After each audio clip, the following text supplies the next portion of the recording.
عاوز اتكلم على النجاح من مفهوم مسيحي، او النجاح في مخيلة الانسان الروحي يكون شكله ايه.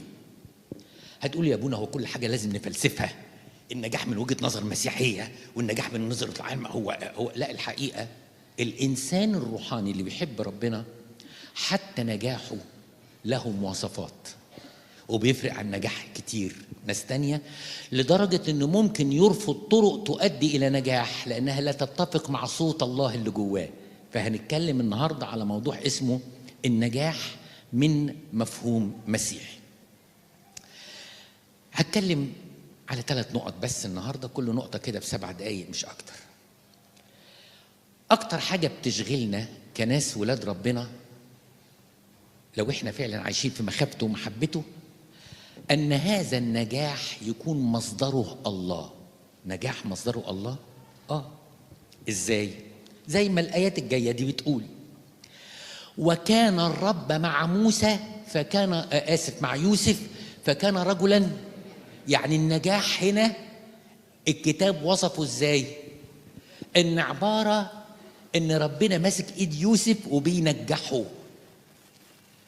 وكان الرب مع يوسف فكان رجلا ناجحا. طب تعال نشوف الآية اللي قالها نحمية في نحمية 2 قبل ما يروح عشان يبني آثار أورشليم. قال إيه؟ إله السماء يعطينا النجاح. يعني ما بينسبش النجاح لحكمته ولا إزاي اتكلم مع الملك ولا إن هو راجل بركة، لا لا لا لا لا، إحنا إله السماء هيدينا النجاح وإحنا نقوم عبيده علشان نبني. وبولس الرسول بالرغم من كراسته المنتشرة وال14 رسالة وخلص قارتين آسيا وأوروبا، شوف يقول كده إيه: ليكون فضل القوة لا منا بل من الله. خلي بالكم إن كل الناس دي كانت ناجحة، أو حد يقدر يقول لي في كارز على مستوى العالم وصل لكرازة بولس الرسول؟ بس بولس الرسول لما جه يتكلم عن النجاح قال القوة مصدرها الله، النجاح مصدره الله. نحمية قال هو اللي هيدينا النجاح واحنا اللي هنقوم ونبني. يوسف ناجح في بيت فوطيفار وناجح جوه السجن لان الله حتى في السجن صنع له لطفا، علشان نجاح مصدره الله. طب ازاي؟ هو احنا ملناش دور؟ لا، انت هتتعب وتشقى وتحاول وتقوم وتقع وتحاول وتقوم وتقع، بس جواك كإنسان مسيحي النجاح مصدره مين؟ الله. ليه؟ ليه لازم النجاح يكون مصدره الله؟ هقول لكم. عارفين ليه؟ لأن أسوأ ضربة بعد النجاح الكبرياء. أسوأ ضربة بعد النجاح. يعني صورة أنا جايب 99 في الثانوية العامة مثلا، يعني 99. مش عايز أقول لكم إحساسي شكله إيه. في كام عبقري في مصر زي كده؟ ده المفروض بابا وماما يعملوا لي مطانيات، أنا فرحت قلبهم يعني. نفسي حد يقابلني يقول لي جبت كام. ده اللي بيحصل معانا كلنا، بيحصل معانا كلنا. عايز احكي لكم على حاجات عمليه. الزهو والافتخار بيحارب الانسان، والانسان يستسلم له وينسب النجاح لنفسه لو ما كانش مؤمن ان كل نجاح مصدره الله. لدرجه في مره كانت ماسكه بنتها في اعداديه، وبنتها جابت 98.5 في اعداديه. قصه قديمه مثلا من 20 سنه. فدخل بيها الكنيسه، فبيقول له عملت دي الاعداديه، طلعت مدرسه الاحد بقى والميسات، جابت كام جابت كام. فالام بقى مش مديه الفرصه البنت تتكلم. ليه؟ الام متضعه جدا وجميله جدا، بتقول لي ربنا عمل معانا اللي ما نستحقهوش، ربنا عمل اللي معانا اللي ما نستحقهوش. البنت جابه 98.5، مش عارف صدقني جابتها ازاي. ده ربنا وستر ربنا وستر ربنا هو اللي كان بيفكرها بالاجابات، ده حتى السؤال اللي ما كانتش عارفاه ربنا فكره لها. البنت راحت فلتة ايدها من ايد امها، يعني انا ما عملتش حاجه؟ ربنا انا فين؟ يعني الله، هو ربنا اللي جاوب ولا انا؟ انتوا خدي بالكم الذات اللي جوانا تحب تنسب النجاح لعبقريتي، بعد نظري، رؤيتي. كل واحد ينسب النجاح لنفسه. لو العيل نجح الاب يقول ابني جينات، انا كنت زيه كده. اذاكر قليل واجيب معاه كبير، ولو هو نجح تقول الام تقول تعبي وسهري معاه، كنت بسمع له الجغرافيا قبل التاريخ. ده الامهات. ولو الواد سقط ابنك يا هانم وتقول له فين جيناتك فاحنا عندنا مشكله كبشر بسبب الذات العاليه، بننسب النجاح لنفسينا، ودي مشكله خطيره قوي. عايز احكي لكم على واحد اسمه نبوخذ نصر، بنى مدينه عظيمه اسمها بابل. شوفوا نبوخذ نصر عمل ايه. قال بابل العظيمه التي بنيتها بقوه سلطاني، انا اللي سبيت الشعوب دي كلها، انا. فربنا بيقول له عشان انت بقى اتكبرت كده وافتخرت، هوري لك النتيجه شكلها ايه. ان قعد 7 سنين يمشي على ايديه ورجليه وياكل عشب الحقل، النجيله يعني زي الحيوانات. ده منظره ايه ده بقى، شكله ايه ده، حاجه صعبه قوي. فربنا اكتر خطيه تتعبه انك تسرق مجده. فتلاقي دايما الانسان الروحاني المسيح بيفرح بالنجاح بس بينسبه لله ويقول له اشكرك انك فرحت قلبي، لانه عارف انا لو جينيوس واحسن واحد ممكن يجيب اعلى درجه في اي امتحان، وجات لي حمى الساعه 3 الصبح في مصاريني وحرارتي بقت 40 ومش مقدم اعتذار، وتاني يوم كان اول يوم ده امتحان عربي، مش عارف لسه ولا كده ولا لا، ودخلت العربي النصوص على البلاغه على الادب سايح على الانشاء، الورقه مش شايفها والكلام بيرقص قدامي. قول لي بقى يا عبقري هتجيب كام؟ ولا حاجه. فحتى لو انا شاطر ومجتهد، ده لولا ستر ربنا، لولا عمل ربنا، لولا سندة ربنا.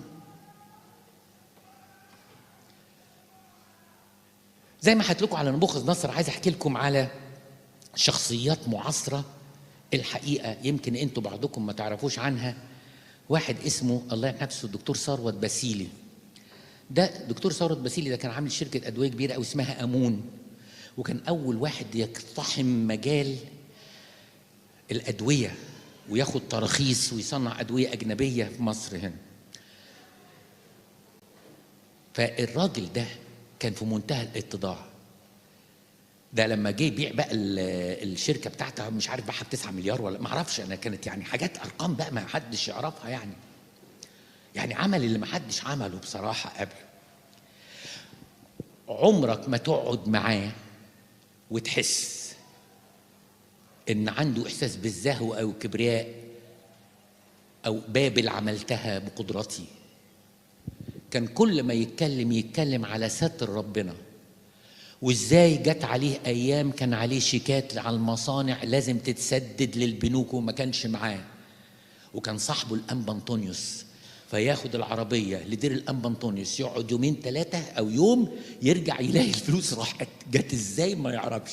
وكان يحكي في كل نجاحاته لو ما كانش ستر ربنا وسندة ربنا وزقة ربنا عمري ما كنت هنجح ابدا، لان العقل بيقول مش ممكن. طب ده انت تقعد تحط رجل على رجل تقول انا اول رجل اعمال مصر يقتحم صناعه الدواء في مصر. انا ابتديت براس مال 2 مليون، دلوقتي عندي 95 مليون او تبر يعني. لا، ده انسان مسيحي ناجح بس فرحان مش بانه حقق ايه، ربنا عمل بيه ايه، ده من حقك تفرح بيه. اقول لكم حاجه تانية. واحد كلكم تعرفوه يعني مسار كلام في واحد اسمه باشمهندس نجيب ساويرس. في احد اللقاءات كده جت على التلفزيون ولا جت في برنامج ايه، لما بيكلموه المذيعه بتقول له يعني والجهاد وجهاد، لا جهاد ايه واجتهاد ايه، ده لولا ربنا. انا بصراحه بحب ربنا واتعلمت من بيتي في امي ان احنا نخاف ربنا، وامي كانت تودينا الكنيسه وترجعنا الكنيسه، فاحنا طلع في قلبنا مخافه الله.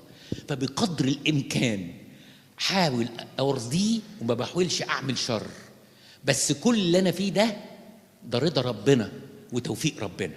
لا تقولوا لي ذكاء ولا ما ذكائش، هو ربنا. عجبني قوي. وبعدين واحد من اللي قاعدين سأل، بعت له سؤال كده بيقول له انا حظي وحش وحظي وحش وحظي وحش وحاولت انت يا دوت، يعني زي برنامج كده كنا قاعد على مسرح وفي ناس، فواحد بيسأله فبيقول له يعني انت وانت وانت وانت، قال له طب انت طلبت من ربنا؟ طب انت صليت لربنا؟ فوجئت الراجل بدل ما يقول له شغل فلوسك في البورصه، تعالى وانا اقول لك استثمر لك فلوسك، طب ادخل مع شريك، ما بيدلوش نصايح اقتصاديه، ده بيقول له صلي من ربنا واطلب ربنا وجرب ربنا. ايه ده؟ الحقيقه انا يعني انجاز التعبير اتكيفت ليه؟ لان شفت صوره لنجاح يمجد فيها الانسان ليس ذكاؤه ولا قدراته، بل قدره اللي زقه عشان ينجح ويفتح له الابواب. هو ده النجاح بمفهوم مسيحي. كان في خادم عندنا في الكنيسه هنا، ربنا يديله الصحه والعمر، هو كبر قوي في الايام، لكن كان كل سنه اولاده ينجحوا يجي يعمل، كان زمان في حاجه اسمها قداسات خاصه، يعمل قداس اسمه قداس شكر علشان يشكر ربنا على عمله، لانه بدونه لا نستطيع ولا نقدر ان نفعل شيء. يبقى من حقك تفرح بإلهك اللي كان معك فصرت رجلا ناجحا. من حقك تفرح بإلهك إله السماء الذي يعطيك النجاح، وتقول مع بولس الرسول علشان يكون فضل القوة ليس منا بل من الله. يبقى أول شرط في النجاح اللي عاوزكم تنجحوا يا أولاد، لأني مش عاوز فيكم فشلة ولا عاوز فيكم سلبيين، ده ما يرضيش ربنا. أنا عاوزك تبقى ناجح زي ما بولس، زي ما يوحنا الحبيب بيكلم تلميذه في كل شيء أروم أن تكون ناجحا. بس أول شرط النجاح يكون مصدره مين؟ ربنا. دي النقطة الأولانية. النقطة الثانية الوسيلة. الوسيلة في النجاح لازم تكون وسيلة ترضي ضمير الإنسان المسيحي، لأن في ناس عشان تنجح ما بتفكرش الوسيلة بتاعت النجاح صح ولا غلط. المهم إن أنا إيه؟ أنجح. أغش ولا ما تغشش؟ ما تغشش، لا أغش بس أنجح. عايز أحكي لكم حكاية بمناسبة الغش دي. أنا من 84 ل 87 كنت في الإكليريكية القسم المسائي، وكان في واحد اسمه الله يرحمه نفسه شاكر باسيليوس، كان بيدينا اللغة القبطية، وكان راجل جميل قوي الله يرحمه نفسه. فكان عندنا حاجة في الإكليريكية في امتحانات. انتوا عارفين في أي كلية تانية في الدنيا اللي بيمتحن ويتمسك يغش بيعملوا فيه إيه؟ القانون بيقول يقعدوه 2 بس هو عادة اللي بيحصل يحرموه السنة اللي هو فيها ويدوا له فرصة في السنة اللي بعديها، بس يلغوا درجاته كلها. ده القانون. الكلية الإكليريكية كلية، بس النظام فيها إيه؟ لو اتمسكت وانت بتغش تترفد من الكلية، تترفد ولا يعاد قيدك خالص. ليه؟ لأنك إزاي تكون في كلية بتدرس فيها اللاهوت وبتدرس فيها وصية المسيح ومزنوق في اللغة اليونانية، فبصيت في ورقة اللي جنبك أو في ورقة اللي قدامك أو بسبستله. الحاجة الغريبة إن كنت عارف كده، وأنا بمتحن مسكوا ناس بتغش، يعني الناس مش قادرة تقاوم إنها تغش. طيب إيه قيمة إنك أنت واخد بكالوريوس العلوم اللاهوتية والدراسات الإكليريكية وأنت غشاش؟ أنت معاك شهادة لكن قدام ربنا أنت حرامي. هو إن هون أهم الشهادة ولا إنك تبرر أمام الله؟ ففي ناس كتيرة قوي مش مهم الوسيلة في منهجها، لكن المهم إن يحقق النجاح. عارفين زي مين؟ زي كل التجار اللي عندهم الديفولت إنه يحلف ويكذب في سعر البضاعة. مثلا أنت بتشتري قطع غيار تقول له عاوز 4 بوجيهات مش عارف فيات، يدهم لك يبيعهم لك مثلا، اما انا ما اعرفش البوجيهات بكام دلوقتي فخاف اقول رقم، هنقول اي رقم، حاجه 200 جنيه، اي حاجه ب 200 جنيه. تقول له مش كتيره، ده انا جايبهم الاسبوع اللي فات ب 100 جنيه. يقول لك انا مش كسبان فيهم 10 جنيه. تقول له 10 جنيه، يروح حالف 3 حلفانات ورا بعض، يقول لك موعى ارجع اشوف ولادي. هو انت قد اللي انت بتقوله؟ بس كل ده بيعمل حاجة، إن عاوز ينجح في تحقيق البيعة. بس أنا مش مصدق، يحلف بكل حلفانات اللي فيها اسم الله، بس المهم ثبت الزبون، المهم طلع ال 140 أو ال 200 جنيه اللي في جيبه، وفاكر نفسه إن دي شطارة. يقول لك التجارة شطارة، شطارة إنك تكون أمين، مش إنك تكون كذاب وتكون حلاف بالكذب. فأوعوا يا ولاد، لو عندكم نجاح التمن بتاعه إنك تكسر وصية المسيح، أو تيجي على ده تتفرجوا على الشغل بقى اللي بيشتغل فيكم أو اللي لسه هيشتغل، هتشوفوا بقى، هتشوفوا العصافير اللي بتصوصب في أوضة المدير، ودول كتير الحقيقة. يعني ممكن لو أنت إنسان أمين مسيحي كويس، ممكن تكتشف إن الشركة كلها عصافير وأنت الوحيد الغراب. يعني أنت الوحيد اللي ماشي بالحق، ففي نظرهم غراب. ليه؟ الناس عاوزة تترقى والناس عاوزة تنجح، وبعدين في مأمورية. المأمورية دي بيني وبين صاحبي، بس المأمورية دي على الأقل اسكندرية يومين فيها 3000 جنيه أحطهم في جيبي، وأنت عارف المرتب كله 7000 جنيه وال 3000 جنيه على 3 أيام. أدخل المدير ما أجيبلوش سيرة، بس أنا عارف ما هو أنا يا سامي، فأقول له ادعي لسامي يا فندم، عنده دور برد كده وصحته مخوخة اليومين دول وأنيميا مش عاجبني كده. يقول لي لا طب كويس، أنا كنت هسفره، خدها أنت بقى. ليه؟ طب ما نستنى أسبوع ياخدها سامي. يقول له لا يا حبيبي خدها. ده في ناس إيه؟ مبدعين. يعني الشيطان بيقف بيسقف، يعني بياخد نوتس، يعني هم يبتكروا شر والشيطان ياخد نوتس، يقول ما كانتش عندي دي، ما كانتش عندي دي. يعني مش محتاج الشيطان يوحيله بحاجة، بس هو هنجح مهما كان الثمن، حتى لو هدوس على أي حد. لا، الإنسان المسيحي ما يكذبش ولا يحلف علشان، ولا يغش عشان ينجح. ممكن جدا ناس تكسب قضية باللعب في الورق. محامي لازم يكسب القضية، ده أكل عيشه.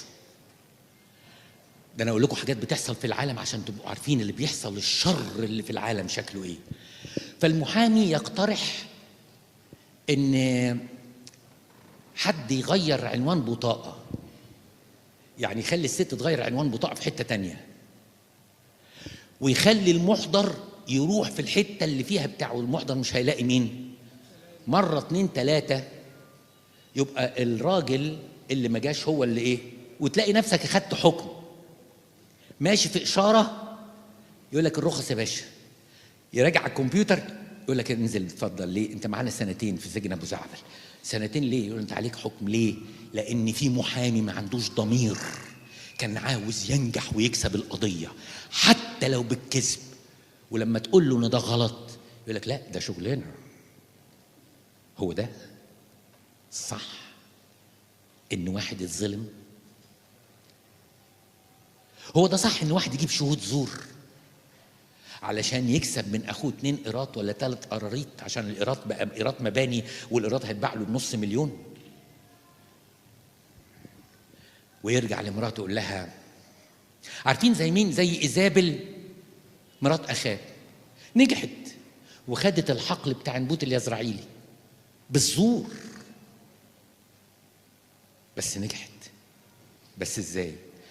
هل ده ينفع معانا احنا؟ ما ينفعش.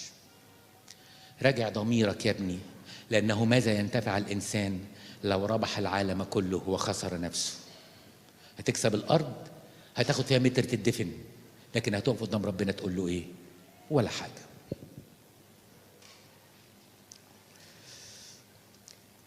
قاعدة: لابد أن النجاح يكون مصحوب بالأمانة، بسلوك طاهر وقلب نقي.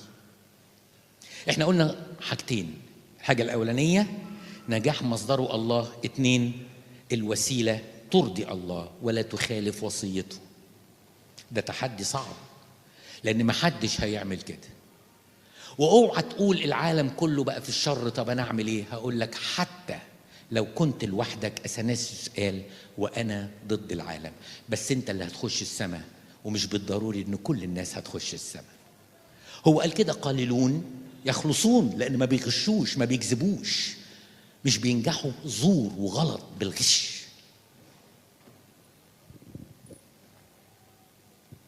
آخر نقطة، الإنسان المسيحي الروحاني يحترس من النجاح المؤذي.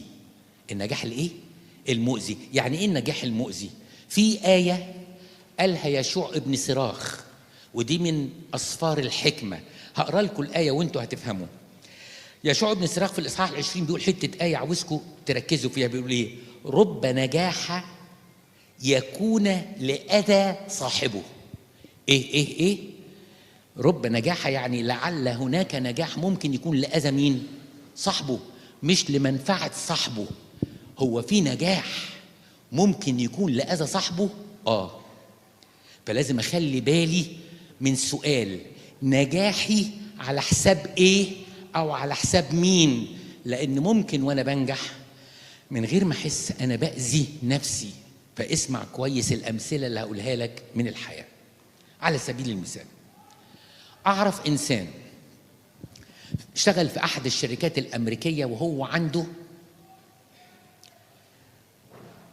30، وصل لمنصب لا تتخيلوه، اللي هو بياخد يعني $1,200,000 في السنة. ما فيش حد 30 سنة بياخد مليون، وهو يعني مش ده، هو بس مدير ناجح قوي قوي، فوصل لمرتب عالي قوي قوي، بياخد $100,000 في الشهر. دي حاجة كبيرة قوي في أمريكا. بس كان شغال ليل ونهار، فقد أدميته، فقد إحساسه بالحياة. هو لا يعلم إلا الجداول والتيبلز والديسيجنز والميتينجز، لدرجة إن كان بيشتغل 20 ساعة في اليوم. إيه اللي حصل له في الآخر؟ كان مستني إن يحقق ربح كذا، 3 مليار في الكوارتر الأولاني، حقق 2 مليار. عارفين حصل له إيه؟ نيرفز بريك داون، يعني انهيار عصبي. دخل مستشفى، حولوه المصحة، خرج من المصحة ممنوع يشتغل أي شغلانة فيها ستريس. فبقوا مقعدوه في بيته، والشركة عشان برضو إيه؟ يعني كانوا أصلة، بالرغم من ده مش طبع الشركات الخاصة ولا الرأسمالية. الناس اللي بتتكلم ورا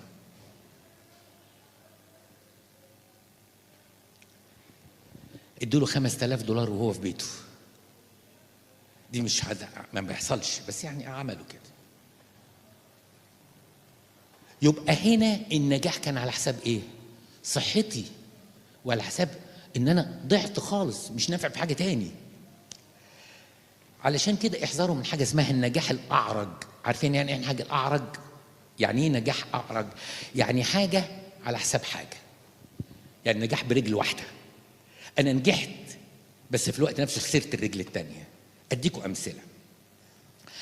ممكن جدا يكون في اب كان معقول وعايش كويس. انا ما بتكلمش عن الناس المعدمه اللي الضروره دفعتها لكده، بتكلم على واحد ممكن كان يعيش هنا كويس، بس الاوفر اللي جاله في احد الدول كان اكبر شويه، فاخذ قرار انه هيسيب مراته ويسيب اولاده هنا. الحقيقه في نقله في الفلوس، والحقيقه جاب شقه لكل ولد. يمكن كان هيبقى صعب قوي هنا في مصر ما يجيبش غير شقه واحده كاستثمار، ويقول لاولاده خدوها انتوا الاثنين بيعوها وكل واحد يشوف حياته مثلا يعني. فظاهريا يقول لك الناس دي وصلت، دول عدوا، ده ابوهم بيغرف بترول وبيجيب. بس هو ما يعرفش ايه اللي حصل في نفسيه مراته، وما يعرفش ايه اللي حصل في نفسيه ولاده. وأمام الله شفت السيناريو ده متكرر، والمسيح شاهد على ضميري. يرجع الأب بعد 22 سنة 23 سنة، بس ما كانش بيشوف ولاده غير 15 يوم في الشتاء و15 يوم في الصيف. يرجع بعد 20 سنة و22 سنة، خلاص طلع معاش، سوى، ادوله مكافأة وراجع بقى يستقر ويكمل الفيلا.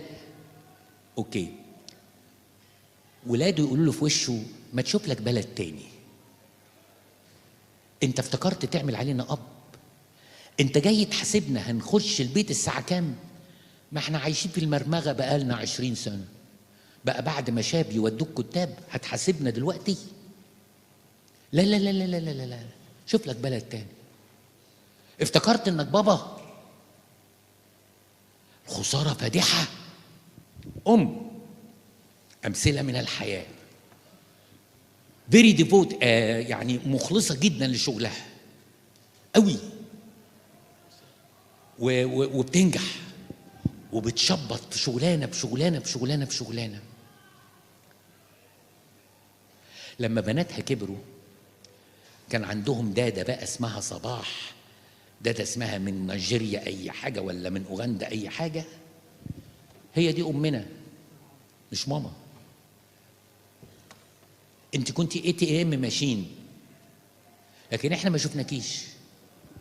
احنا كنا بنشوفك في المواسم والاجازات الرسميه والشهر اللي بنقعده في الساحل، لكن احنا مش اصحاب. خسرت امومتها وخسرت بناتها وخسرت صداقتهم. علشان ايه؟ مش قادره تقاوم المنصب ومش قادره تقاوم الفكره، وكل ترقيه تقول هي بس الترقيه دي وبعديها ارتاح، الترقيه دي وبعديها ارتاح، واول ما تقعد على الكرسي تشتهي الكرسي الاوسع والاكبر. انا بحكي لكم قصص من الحياه. فده اسمه النجاح الاعرج، او زي ما بيقول يشوع ابن صراخ النجاح المؤذي لصاحبه. اديكم امثله تانية. واحد اسمه الغني الغبي، ده راجل ناجح قوي، بس نجاحه ما حسبش سؤال ماذا يحدث لو مت النهارده. فلما ربنا اداله خير في الارض كتير قوي، بص للخير زي نبوخذ نصر كده، قال يا سلام على الخير الكتير ده، انا اقوم بكره هد وابني وهد وابني وهد وابني واقول لنفسي عيشي، ده انا سايب لاولادي وليا خير يقضيني كل سنين عمري، ده لو كل واحد صرف فيهم اللي صرفه فلوسي مش ممكن تخلص. فيجي له صوت من السماء يقول له انت فاكر ده نجاح؟ قال له طبعا، هو في حد في البلد في مستوانا المادي؟ قال له ايها الغبي، النهارده هتطلب منك روحك ونفسك، فماذا اعددت من اجلها؟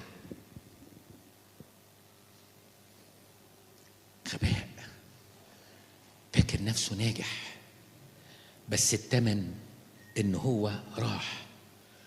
ده صدقوني حتى على مستوى الخدمه ممكن جدا اغراء نجاح في خدمه معينه ما كنتش واخد بالي ان ثمنه ان انا اخسر اخواتي الكهنه. يبقى ايه قيمه النجاح في الخدمه دي وانا خسرت اخواتي؟